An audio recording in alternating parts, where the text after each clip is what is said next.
Hello दोस्तों, मैं हूं राजेश कुमार और मैं आपका इस यूट्यूब चैनल पे स्वागत करता हूं। यदि आपने अभी तक इस चैनल को सब्सक्राइब नहीं किया है तो अभी तुरंत इसे यहाँ पे आके सब्सक्राइब करें और जो बेल आइकन दिख रहा है इसको ज़रूर ऑल सेलेक्ट करें ताकि मैं जब भी वीडियोज़ अपलोड करूँ वैसे ही आपको तुरंत नोटिफिकेशन मिले और मेरी वीडियोज़ का आप अच्छा खासा बेनिफिट उठा सकें। तो यदि आपको इस YouTube चैनल पे जो भी वीडियोस अपलोड होते हैं, अगर वो वीडियोस को आप पसंद करते हो या अच्छा लगता है देखने में या समझ में आता है अच्छा तरह से, आपको आपके प्रॉब्लम्स अगर क्लियर होते हैं तो दोस्तों से ज़रूर लाइक करें और जो भी मेरे वीडियोस हैं उन्हें शेयर ज़रूर करें अपने फ्रेंड्स के साथ ताकि आपके फ्रेंड्स भी उन वीडियोज़ का अच्छा खासा बेनिफिट उठा सकें। यस डियर स्टूडेंट्स, तो मैं हूँ राजेश कुमार और मैं आज लेकर आया हूँ क्लास 5 का सोशल साइंस बुक, जो कि हम लोग पहले पढ़े थे। और आज हम लोग पढ़ेंगे उसके बारे में जो चैप्टर, इसका चैप्टर 4 जो था हम लोग पढ़ चुके थे, 5 भी पढ़ चुके थे। और हम लोग आज पढ़ेंगे चैप्टर 6, जिस चैप्टर का नाम है dear students land of grasses, यानी कि घासों का धरती या मैदान। ठीक है, जिसका नाम है द प्रेरीज। ठीक है, ये प्रेरीज है क्या और ये है कहाँ, हम लोग इसके बारे में पढ़ेंगे आज इस चैप्टर में। तो मैं उम्मीद करता हूँ कि पिछले चैप्टर जो थे आपने बहुत ही अच्छे तरीके से पढ़ा और ध्यान से पढ़ा आपने। तो आज हम लोग इस चैप्टर को भी बहुत ध्यान से पढ़ेंगे और समझेंगे डियर स्टूडेंट्स। तो चलिए आज का जो चैप्टर है इसे शुरुआत करते हैं। आप अभी इस वीडियो को लाइक मत करना, आप पहले इसे क्या है कि देखिए, इस वीडियो को अच्छे से ध्यान से समझिए और समझ में आता है तभी आप लाइक मारिए। ओके, तो चलिए स्टार्ट करते हैं। तो देखिए, सबसे पहले जो हम लोग इंट्रोडक्शन जानेंगे यानी कि इसका परिचय। ओके स्टूडेंट्स, तो देखिए क्या है, just as a forest can be defined as the place, जैसे कि किसी जंगल वाला क्षेत्र को हम लोग जो है ठीक है परिभाषित कर सकते हैं या बता सकते हैं उसके बारे में कि ये जंगल है या वेजिटेशन है यानी कि वनस्पति है ना। यानी कि जंगल वाला जो क्षेत्र होता है जहाँ पर बहुत सारे पेड़ पौधे होते हैं उसको हम लोग जंगल का वेजिटेशन कह सकते हैं, वनस्पति कह सकते हैं। वेजिटेशन का मतलब हम बताए थे पिछला चैप्टर में कि वेजिटेशन का हिंदी होता है वनस्पति। उसी तरह से डियर स्टूडेंट्स क्या है कि ग्रासलैंड्स, जहाँ पे जैसे कि जंगल में जो पेड़ पौधे उगते हैं तो उसे हम लोग जंगल कहते हैं ना, उसी तरह से एक ऐसा धरती भी है जहाँ पर क्या होता है कि केवल घास ही लगे हुए रहते हैं, केवल सालों भर उन जमीनों में केवल घास ही उगते हैं। तो उस तरह के ज़मीन को भी हम लोग डिफाइन कर सकते हैं, क्योंकि वो घास ही केवल नहीं होते हैं बल्कि वो भी एक तरह का वेजिटेशन है, एक तरह का वो क्या है, वनस्पति है। ठीक है, तो हम लोग आगे बढ़ते हैं, आज देखते हैं द प्रेरीज के बारे में पढ़ रहे हैं हम लोग। ठीक है, बहुत ही खासा चैप्टर ये स्टूडेंट्स, हम लोग आज द प्रेरीज के बारे में जानेंगे। तो चलिए शुरुआत करते हैं। देखिए द टेम्परेट देखिए grasslands of North America are known as the prairies. Prairies किसे कहा जाता है, यानी कि टेम्परेट जो क्षेत्र है, यानी कि जहाँ का वातावरण ना ही ज़्यादा गर्म और ना ही ज़्यादा ठंडा रहता है। ठीक है, वो कौन सा जगह का, नॉर्थ अमेरिका का। कहाँ का, नॉर्थ अमेरिका का, यानी कि नॉर्थ अमेरिका जो देश है उस देश का, ये महादेश जो है, ठीक है, नॉर्थ अमेरिका एक महादेश है ना। तो नॉर्थ अमेरिका जो महादेश है उसका जो टेम्परेट वाला जो हिस्सा है, ठीक है, जहाँ का मौसम ना ही ज़्यादा ठंडा ना ही ज़्यादा गर्म रहता है, उस हिस्सा को ग्रासलैंड कहा जाता है। और वो ग्रास मतलब कि केवल घासों से भरा हुआ है। ठीक है, उसी जगह का नाम को क्या दिया गया है, नाम उसका प्रेरीज। ओके स्टूडेंट्स, क्लियर है। आगे देखिए, it is a region of flat surface, यानी कि रीजन का मतलब होता है क्षेत्र। ठीक है, देखिए क्या कहता है कि ये जो प्रेरी जो जगह है, ठीक है, वो एक फ्लैट सरफेस है। फ्लैट मतलब कि एकदम समतल सा मैदान है। ठीक है, प्रेरीज आर ट्री लेस। क्या कहता है कि प्रेरी जो जगह है वो जगह ट्रीलेस है। ट्रीलेस का मतलब कि वहाँ पर पेड़ों का संख्या एकदम बहुत ही कम है भी तो। ठीक है, बट लेकिन near the low lying planes, लेकिन क्या कहता है कि जो बहुत ही निचली सतह का जो ज़मीन है वहाँ पे क्या होते हैं, फ्लैंकिंग रिवर वैलीज, यानी कि नदियों का बहते हुए घाटियाँ आपको नज़र आएंगी। वुडलैंड्स, यानी कि कुछ लकड़ियों का भी टिम्बर नज़र आएगा वहाँ पे, कैन बी फाउंड, है ना। टॉल ग्रास, यानी कि लंबी लंबी घासें वहाँ पर मिलती हैं। कितनी ऊंची, लगभग 2 मीटर ऊंची रहती है। ठीक है, डोमिनेट्स द लैंडस्केप, यानी कि क्या कहता है कि बड़ी बड़ी घास जो है वहाँ पर इतना ज़्यादा मात्रा में उगा हुआ है कि उस लैंडस्केप को, यानी कि उस ज़मीन को पूरा तरह से, प्रेरीज जो क्षेत्र है, प्रेरीज जो जगह है वो जगह को पूरा घास जो है घेर के रखा हुआ है, जो कि लगभग 2 मीटर की ऊंचाई की होती है। ओके, आगे देखिए, it is actually a sea of grass. क्या कहता है कि ये प्रेरीज जो है, ठीक है, प्रेरीज एक ऐसा जगह हम लोग कह सकते हैं जो जिसको हम लोग क्या कह सकते हैं, सी ऑफ ग्रास, यानी कि घास का समुद्र है।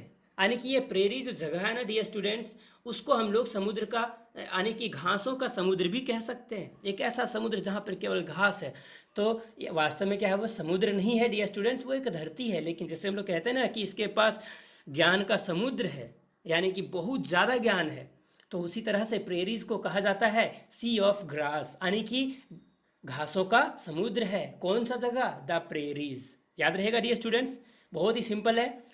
ठीक है, आप इसे अपना कॉपी में नोट कर लेंगे। ठीक है, ये बहुत ही मतलब सिंपल सा टॉपिक है सारा, और सारा समझ में आ जाएगा आपको बहुत ही आसानी से, मैं समझाऊंगा लाइन बाय लाइन। ओके, तो चलिए देखते हैं। The prairies are bound by the Rocky Mountains. क्या कहता है कि प्रेरी जो जगह है ना डियर स्टूडेंट्स, उसका खासियत क्या है कि वहाँ पर रॉकी माउंटेन से बहुत सारा, यानी कि चट्टानों से भरा हुआ पर्वत ढेर सारा है। वेस्ट में है, यानी कि प्रेरी जो जगह है उसका वेस्ट में है, और the Great Lakes in east में है, यानी कि वहाँ का एक बहुत ही महान सा बड़ा सा झरना भी है जो कि ईस्ट में है। यानी कि क्या कहता है कि प्रेरी जो जगह है, ठीक है, उसका वेस्ट वाला हिस्सा में, ठीक है, ये रॉकी माउंटेन्स है। रॉकी माउंटेन्स का मतलब पथरीली पहाड़ियाँ, और ईस्ट वाला हिस्सा में जो है वो है ग्रेट लेक्स, यानी कि बड़े बड़े झरने हैं। ओके, आगे देखिए, prairies also cover the parts of United states. देखिए प्रेरी जो जगह है ना, वो देखिए प्रेरी जो जगह है वो जगह दो देशों को भी घेर के रखा हुआ है। सबसे पहला देखिए कहाँ पे, यूनाइटेड स्टेट्स ऑफ अमेरिका, और दूसरा है कनाडा। ठीक है डियर स्टूडेंट्स, तो देखिए क्या कहता है कि ये जो प्रेरी जो जगह है ये दो जगहों को घेर के रखा हुआ है। पहला यूनाइटेड स्टेट्स ऑफ अमेरिका, दूसरा कनाडा। यही दो देश हैं जहाँ पर ये प्रेरी जो है फैला हुआ है।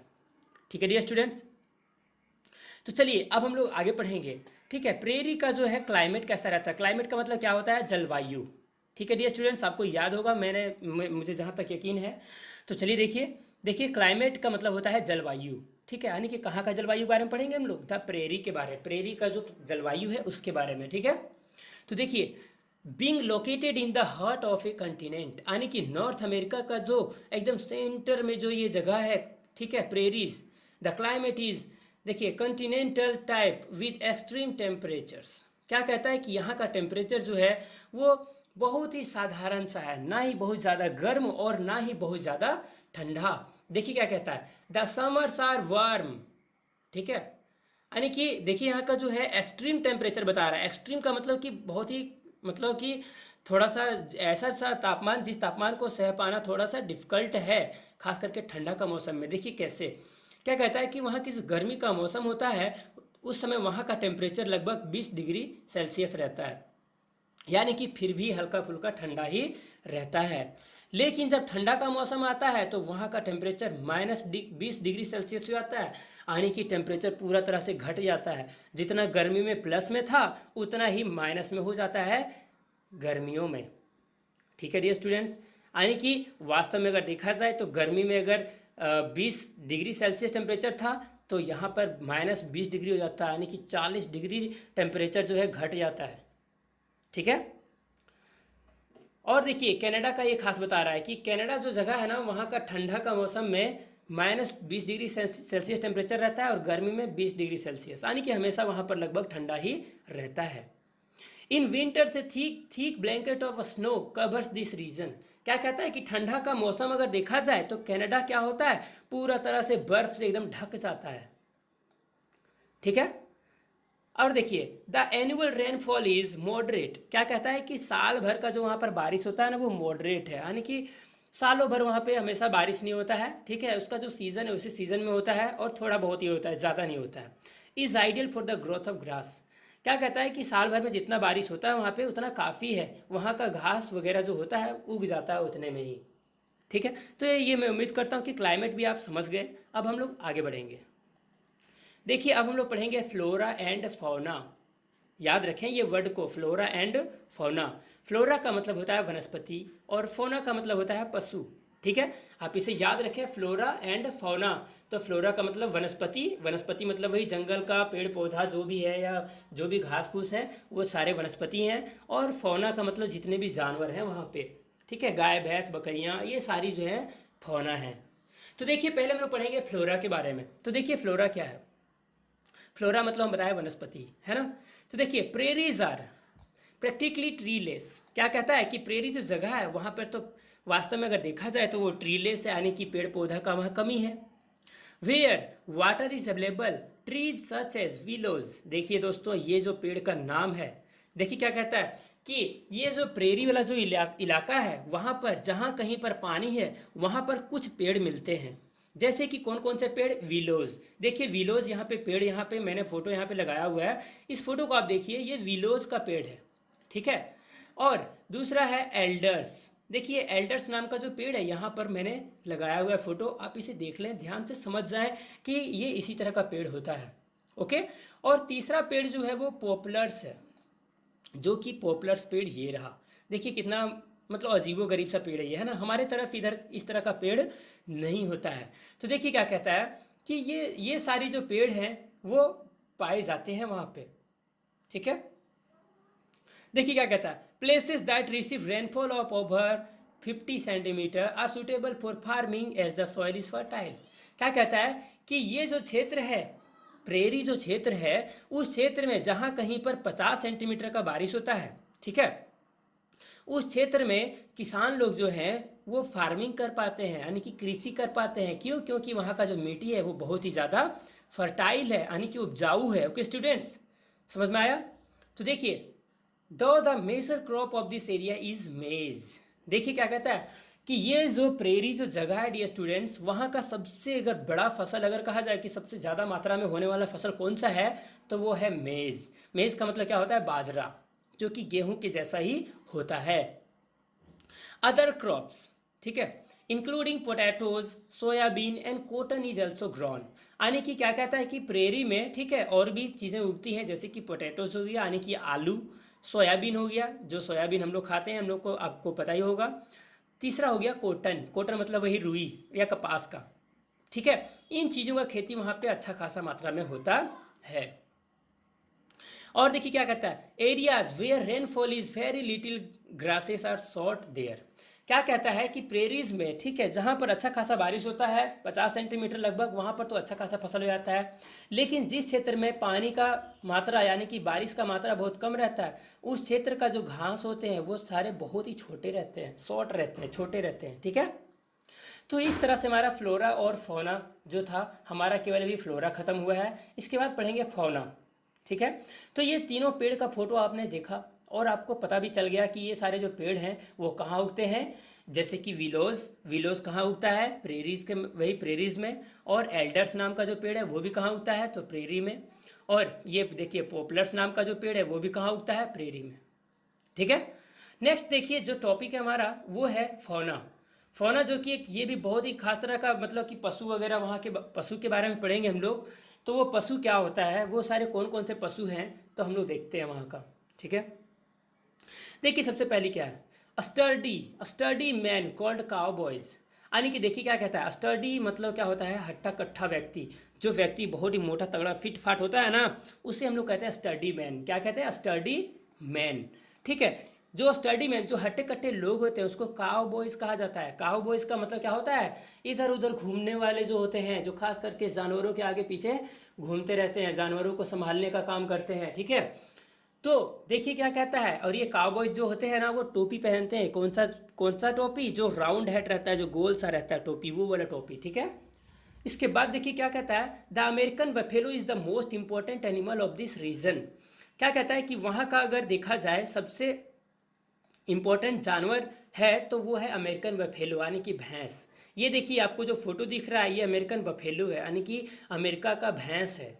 किस तरह का दिख रहा है ना, इस तरह का भैंस हमारा इंडिया में कहीं भी नहीं है। तो डियर स्टूडेंट्स, कहने का मतलब ये है कि अमेरिकन बफेलो जो है ये वहाँ का सबसे खास जानवर है, ठीक है। देखिए क्या कहता है इस जानवर के बारे में, it nearly got extinct due to its indiscriminate hunting. क्या कहता है कि ये जो अमेरिकन बफेलो है ना, वो वहाँ पर अब कम हो गया है, एक्सटिंक्ट हो गया, यानी कि बहुत ही कम मात्रा में पाया जाता है ये भैंस। क्यों? क्योंकि वहाँ के लोग बहुत ज़्यादा मात्रा में क्या कर रहे हैं, हंटिंग कर रहे हैं। क्या कर रहे हैं, हंटिंग। हंटिंग का मतलब क्या होता है, शिकार करना। ओके स्टूडेंट्स, तो आपको समझ में आ गया। तो देखिए क्या कहता है कि अमेरिका में वही अमेरिकन बफेलो जो है, ठीक है, ये बफेलो वहाँ पे अब कम पाया जाता है क्योंकि वहाँ के जो लोग हैं वो क्या करते हैं, इनका शिकार कर लेते हैं। ठीक है, लेकिन अभी क्या है कि is now A protected species, यानी कि अभी वहाँ के जो लोग हैं वो अब जो हैं होश में आ चुके हैं। अब वो लोग क्या कर रहे हैं, इन जानवरों को प्रोटेक्शन दे रहे हैं, यानी कि सुरक्षा दे रहे हैं, इन जानवरों को सुरक्षा दे के बचा रहे हैं। जैसे कि हमारा देश में शेर को बचाया जाता है, जो कि पहले क्या था कि लोग शेरों का शिकार किया करते थे जंगल में जाके, है ना, बंदूकों से। लेकिन क्या है कि अब वो सिस्टम जो है बदल गया, इंसानों के द्वारा अब उन जानवरों को बचाया जा रहा है। यदि कोई व्यक्ति शेर को अगर हमारे भारत में अब मारता है जान से, तो उस व्यक्ति को सज़ा होती है, सज़ा मिलती है ना। उसी तरह से ये अमेरिकन बफेलो को अगर वहाँ पर मारा जाए, ठीक है, तो इसका असर ये हुआ कि उस व्यक्ति को सज़ा मिलेगा। ओके स्टूडेंट्स, तो हम लोग अब आगे देखते हैं और वहाँ पे किस तरह के जानवर पाए जाते हैं। The other animals found in this region are rabbits and prairie dogs. क्या कहता है कि इस क्षेत्र में और भी जो दूसरे जानवर पाए जाते हैं वो है रैबिट्स। रैबिट्स का मतलब क्या होता है, खरगोश। और दूसरा है प्रेरी डॉग, यानी कि कुत्ते भी पाए जाते हैं वहीं के। ठीक है, तो ये हुआ हमारा फौना, यानी कि फ्लोरा और फौना जो था वो दोनों टॉपिक क्लियर हो गया हमारा। मैं उम्मीद करता हूँ कि आपको ये समझ में ज़रूर आ गया होगा। ओके, तो चलिए आगे बढ़ते हैं। अब पढ़ेंगे वहाँ के पीपल के बारे में। ठीक है, वहाँ के जो लोग हैं उनके बारे में अब हमें जानकारी मिलेगी। और ये लास्ट टॉपिक है हमारा इस चैप्टर का डियर स्टूडेंट्स। तो ज़्यादा टाइम नहीं लेते हुए हम लोग चलिए इसे ख़त्म करते हैं। ठीक है, ज़्यादा वीडियो को लंबा करने का कोई फ़ायदा नहीं है। मैं उम्मीद करता हूँ कि आपको बहुत ही आसान से ये समझ में आ गया होगा। ठीक है, तो चलिए इसको आप अपना कॉपी में नोट कर लीजिए पहले, इसके बाद हम लोग इसको पढ़ लेते हैं। तो चलिए शुरुआत करते हैं। आप वीडियो को रोक के इसको लिख लें अपना कॉपी में। ओके, तो चलिए देखते हैं। The people of this region are very hard working. क्या कहता है कि प्रेरी के जो लोग होते हैं वो बहुत ही हार्ड वर्किंग होते हैं, बहुत ही ज़्यादा मेहनती होते हैं। They have successfully harness technology to utilize their rich natural resources. क्या कहता है कि प्रेरी के जो लोग हैं उन लोगों ने सफलतापूर्वक टेक्नोलॉजी का प्रयोग एकदम करते हैं। क्या करने के लिए, प्राकृतिक के जो स्रोत हैं उन स्रोतों का यूज़ करने के लिए, यूटिलाइज करने के लिए, यानी कि प्रयोग करने के लिए। यानी कि वहाँ की प्राकृतिक में जितनी सारी चीज़ें मिलती हैं उन सारी चीज़ों का अच्छा खासा मात्रा में प्रयोग करने के लिए वहाँ के लोग टेक्नोलॉजी का अच्छा खासा प्रयोग करते हैं। टेक्नोलॉजी मतलब क्या होता है, जैसे कि ट्रैक्टर हो गया, ठीक है, कॉम्बाइन हो गया, और भी बहुत सारी मशीनें हैं जो खेती करने में या जंगलों से वनस्पति को लाने में मदद करती हो, इस तरह की टेक्नोलॉजी वाली सामान। देखिए क्या कहता है, two of the most developed countries in the world, the USA and the Canada are located in this region. हम लोग तो ये बात पहले से जानते हैं कि प्रेरी जो है वो दो देशों को घेर के रखा हुआ है। पहला कौन सा, द यूएसए, और दूसरा कनाडा। इन दोनों देशों को देखिए क्या कहता है, ये दोनों जो देश है, ये दोनों देशों के कारण ही, ठीक है, ये प्रेरीज में अच्छा खासा फसल वगैरह उगाया जा रहा है, क्योंकि यही देशों से ही वहाँ पर जाती है बहुत सारी टेक्नोलॉजी की सामान। देखिए क्या था, देखिए scientific methods of cultivation and use of tractors, harvesters and combines has made North America a big food producer country in the world. क्या कहता है कि ये प्रेरी में जो साइंटिफिक मेथड्स है ना, यानी कि वैज्ञानिक तौर तरीके से जो वहाँ पे खेती किया जाता है, कल्टीवेशन का मतलब होता है खेती करना या कृषि करना, ठीक है, वहाँ पर जो वैज्ञानिक के तौर तरीका से जो खेती किया जाता है, खास करके वहाँ के लोग वैज्ञानिक तौर तरीका यानी कि ट्रैक्टर का प्रयोग करते हैं। हार्वेस्टर मतलब कि वही फसल काटने वाला मशीनों का। कॉम्बाइंस का मतलब समझते हैं आप, देखिए यहाँ पे कॉम्बाइन का फोटो मैंने लगा दिया है। इस फोटो को आप देख के क्या समझ पा रहे हैं, इस फोटो में देख रहे हैं जो मशीन है ना आपके सामने में, इस मशीन का बहुत ही खास काम है। ये 3 तरह के कामों को एक साथ करता है, जैसे कि हल जोतना, ठीक है, फसल को काटना, देखिए गेहूं को काट रहा है, और साथ साथ में क्या कर रहा है कि गेहूं को इससे अलग करते जा रहा है, साथ ही साथ में ज़्यादा टाइम नहीं ले रहा है, यानी कि टाइम बचता है इससे। लेकिन क्या है कि समतल मैदान वाला खेत होना चाहिए, तभी ये मशीन जो है काम करेगा, वरना नहीं करेगा। ठीक है, देखिए क्या कहता है इसके बारे में। तो इन मशीनों का जो प्रयोग ये देश वाले करते हैं ना, ये प्रेरी जगह वाले जो लोग करते हैं ना, जिसके कारण क्या होता है कि ये पूरी दुनिया का सबसे बड़ा फूड प्रोड्यूसर कंट्री है, पूरी दुनिया में एक सबसे बड़ा फसल उत्पादक देश है ये। ठीक है डियर स्टूडेंट्स, क्लियर है, मैं उम्मीद करता हूँ आपको समझ में आ रहा है। तो चलिए आगे देखते हैं। Dairy farming is another major industry. क्या कहता है कि वहाँ पर दूध का उत्पादन भी जो है वो सबसे बड़ा इंडस्ट्री का है, कारखाना है वहाँ पे, यानी कि बहुत ही ज़्यादा बड़ा कारखाना है सबसे ज़्यादा दूध का उत्पादन का। ठीक है। और देखिए क्या कहता है, diary farming and extensive agriculture both promote setting up of food processing industries. क्या कहता है कि वहाँ पर जो डायरी फार्मिंग होता है ना, यानी कि दूध का उत्पादन बहुत ज़्यादा मात्रा में होता है ना, जिसके कारण क्या है कि वहाँ पे बहुत बड़ी बड़ी इंडस्ट्रीज़ लगाई गई है, या सेट की गई है। कारखाना वहाँ पे बहुत बड़ा बड़ा लगाया गया। इंडस्ट्रीज़ का मतलब क्या होता है, कारखाना। तो बहुत बड़ा बड़ा कारखाना सेट किया गया है। किस लिए? ताकि दूध के अलग अलग तरह के प्रोडक्ट बनाया जा सके और पूरे दुनिया के देशों तक पहुंचाया जा सके। ठीक है डियर स्टूडेंट्स, आगे देखिए, large mineral deposits particularly coal and iron. क्या कहता है कि वहाँ पे खनिज भी बहुत ही अच्छा मात्रा में पाया जाता है। कहाँ पर? प्रेरी में। कौन कौन सा खनिज है? कोयला है और लोहा है, यानी कि इन दोनों का बहुत ही ज़्यादा मात्रा में वहाँ पे उस वहाँ की धरती में अवेलेबल है। ठीक है, प्रेरी में। और देखिए क्या कहता है, गुड नेटवर्क ऑफ रोड्स, यानी कि रास्ता का भी बहुत बड़ा नेटवर्क है, सड़क का। पूरी दुनिया जो है, पूरी अलग अलग देशों को यहाँ की सड़क जो है जोड़ती है। और देखिए रेलवेज, यानी कि यहाँ का रेलवे भी जो है व्यवस्था बहुत बढ़िया है। ठीक है। एंड कैनल्स, यानी कि यहाँ पे बांध वगैरह भी है, नहर वगैरह जिसको कहते हैं ना, in this region have made it the most industrialized region in the world. क्या कहता है कि यहाँ पे कोयला, लोहा, अच्छा सड़क और रेलवे और नहर होने के कारण इस क्षेत्र को, ये जो है प्रेरी जो क्षेत्र है, उस क्षेत्र को बहुत बड़ा इंडस्ट्रियलाइज्ड बनाता है, यानी कि बहुत ज़्यादा कल कारखाना वहाँ पर है अवेलेबल। ठीक है डियर स्टूडेंट्स, तो इस तरह से हमारा ये जो चैप्टर है ख़त्म होता है। मैं उम्मीद करता हूँ कि आपको समझ में ज़रूर आया होगा, और मैं एक लाइक तो आपसे ज़रूर मांग सकता हूँ। तो दोस्तों आप इसे ज़रूर लाइक करें इस वीडियो को, और अपने फ्रेंड्स के साथ शेयर भी करें, ताकि आपके सारे फ्रेंड्स भी इस वीडियो का अच्छा खासा बेनिफिट उठा सकें। ठीक है, तो आज का वीडियो में बस इतना ही। मैं उम्मीद करता हूँ कि आप इसे ज़रूर अपने दोस्तों के साथ शेयर करेंगे और इसका बेनिफिट हर किसी को उठाने का मौका आप अवश्य देंगे।